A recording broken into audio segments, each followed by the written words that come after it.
Girlfriend यदि तिमीले 8वटा boobs भेट्यो भने के गर्छौ? केटा म त दबाउँछु, चाड्छु, चुस्छु अनि त्यसमा झुन्निएर बस्छु। गर्लफ्रेन्ड ल त्यसो भए सुरु गर। ऊ पारी कुकुर्नी सुतिरहेकी छि। दुईवटा दुध एक आपसमा कुरा गर्दै थिए। पहिलो दुध यार धेरै पुरा भइरहेको छ। दोस्रो पीडा त हुन्छ नि, लपडा राति तल्लो गल्लीमा पर्छ तर हामी समातिन्छौ।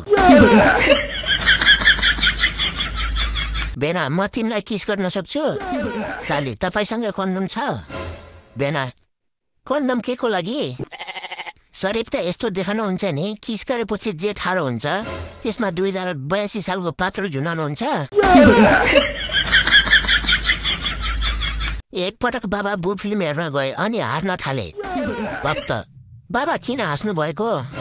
बाबा 20 वर्षपछि मेरो उठ्यो। भक्त बाबा यो त तपाईँले मेरो समात्नु भएको हो। केटी एउटा बुढा देखाउनु न। सेल्सम्यान 36 को हुन्छ। केटी सानो दिनु न। 32 को हुन्छ। केटी नै अझै सानो दिनु न। सेल्सम्यान 28 को हुन्छ। केटी अझै सानो छैन। सेल्सम्यान बहिनी ब्यान्डेज लाएर जाऊ, फोको नउठेको होला।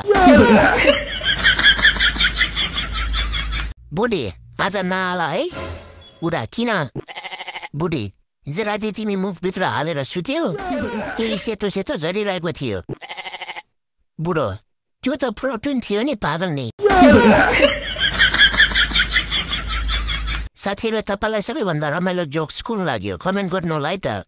लाइक र सेयर गर्न नबिर्सिनु होला। सब्सक्राइब गरिदिनु होला। सब्सक्राइब गर्दा अर्को जोक छुट्ने छैन।